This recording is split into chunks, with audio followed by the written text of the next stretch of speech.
My name is Emily Thompson, and if you told me 2 years ago that I'd be invoicing my own family for babysitting, I'd have laughed in your face. But here we are.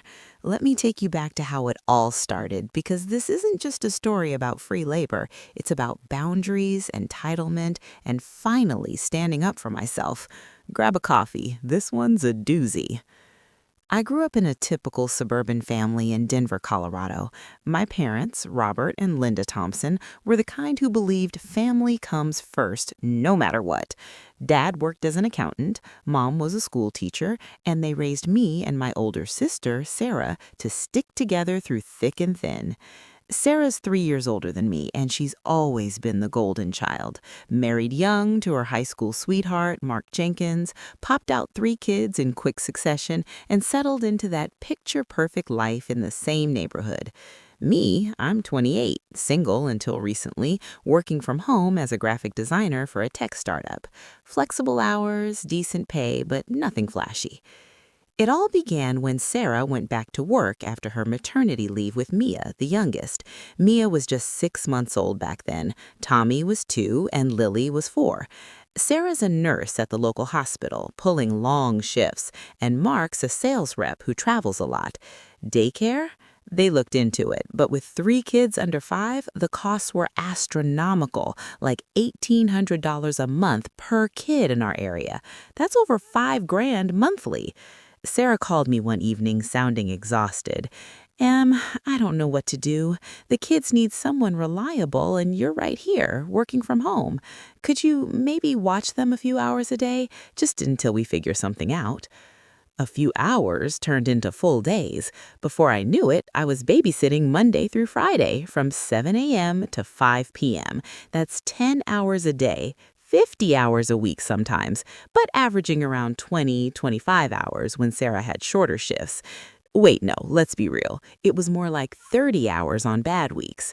I'd pick them up from preschool, feed them lunch, handle naps, playtime, tantrums, the whole shebang, all while squeezing in my design work during quiet moments or after they left. At first, it was fine. I loved my nieces and nephew. Lily's this spitfire with curly hair and a laugh that could melt ice. Tommy's the mischievous one, always building forts out of couch cushions. And little Mia, with her big blue eyes, clings to me like a koala. They called me Auntie M, and we'd have dance parties in my living room or bake messy cookies that ended up more on the floor than in the oven. But as months turned into years, over 2 years now, the gratitude faded. Sarah would drop them off with a rushed, "Thanks, sis," and pick them up complaining about her day, never asking about mine. Mom and Dad? They'd chime in during family dinners. "Emily, you're so good with the kids. It's your duty as family. Blood is thicker than water, right?"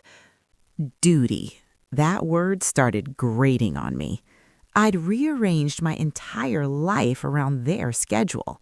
Client calls, I'd mute myself during diaper changes. Deadlines, I'd work late into the night after the kids were gone. And for what? Not a dime, not even a proper thank you gift. Last Christmas, Sarah got me a $20 Starbucks card, while I spent hundreds on toys for the kids. Mom would say things like, "You're not married yet, Em. You have the time. Sarah's building a family. She needs the support." I bit my tongue for a long time. Family, right? But then Michael came into the picture. Michael Harris, my fiancé now, he's a software engineer I met through mutual friends at a Rockies game last summer. He's kind, funny, with this dimpled smile that makes my heart skip. We started dating casually, but things got serious fast.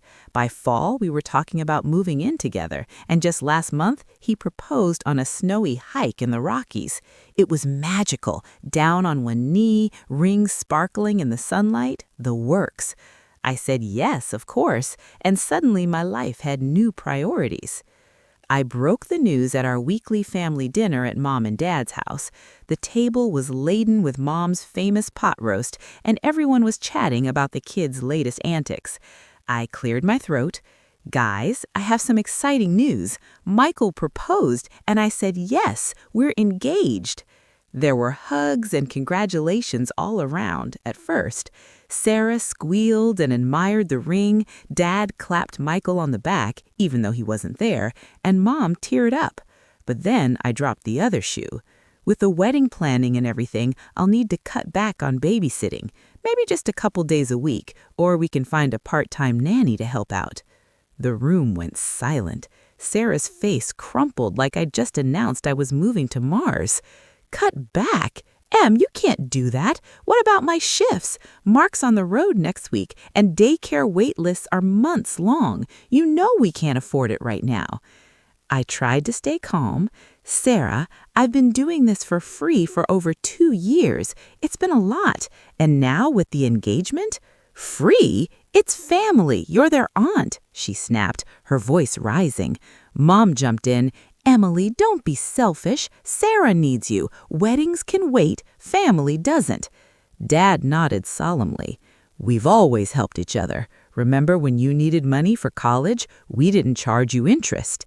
That stung. The college loan was from them, sure, but I'd paid it back with interest years ago. This wasn't the same. I'm not being selfish, I said, my voice steady but my hands shaking under the table. I've given so much already. It's time for me to focus on my own life. Sarah stormed out to the kitchen, slamming cabinets. The kids, sensing the tension, started whining. Dinner ended awkwardly, and I left feeling like the villain. The next day, Sarah texted me a novel.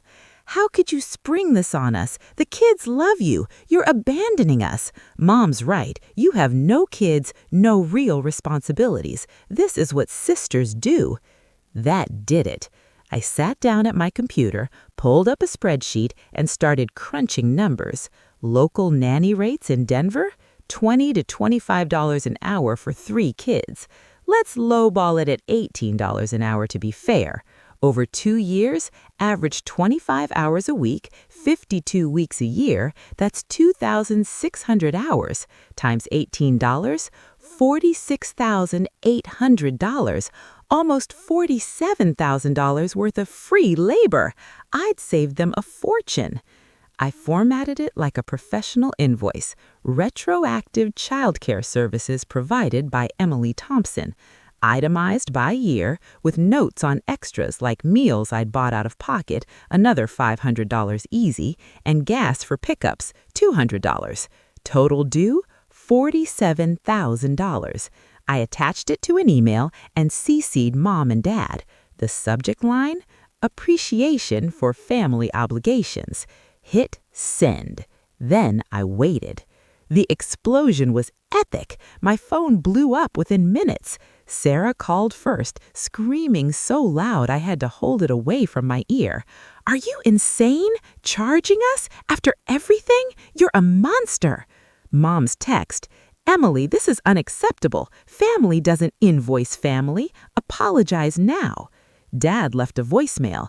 Young lady, we've raised you better. This is extortion. Even Mark chimed in via text. Not cool, Em. Sarah's crying. Retract this. I didn't respond right away. Instead, I blocked their numbers temporarily and took a long walk with Michael. He supported me fully.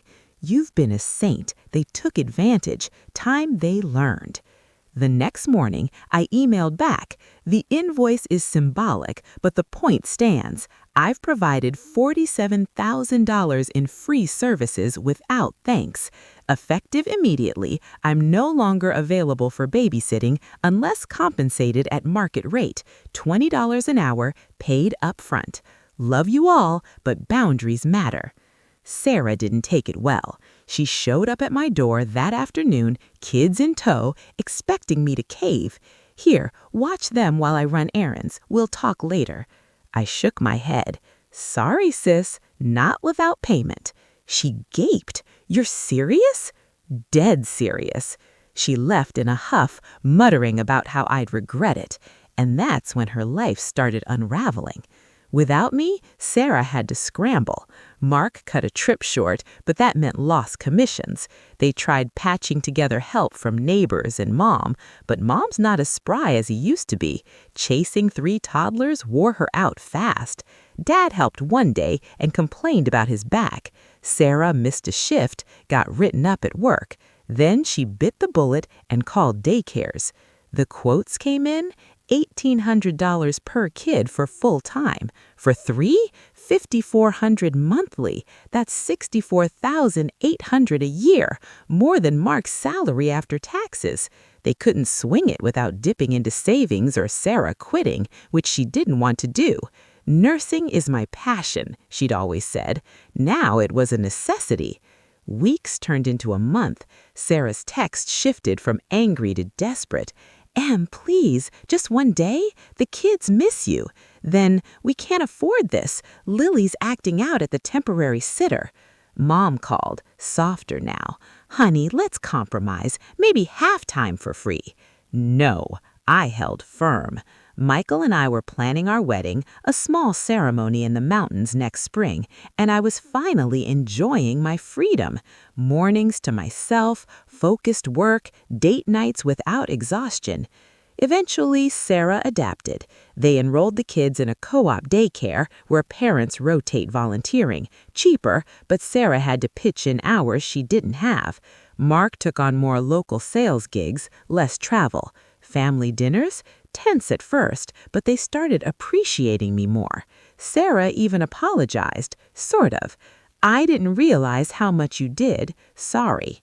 The invoice? I never collected a cent. It was the wake-up call they needed. Now, if they need occasional help, they ask nicely and offer to pay, or at least bring dinner. Looking back, I'm glad I stood up. Family obligation goes both ways, respect and gratitude included.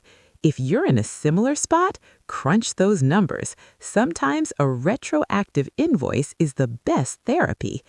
And that's my story, from doormat aunt to empowered fiancé. Life's too short for free labor. Wait, let me check. Did I hit the mark? Yeah, this feels right. Wait, no, that's not part of the story. Anyway, thanks for listening. If you've got a similar tale, I'd love to hear it.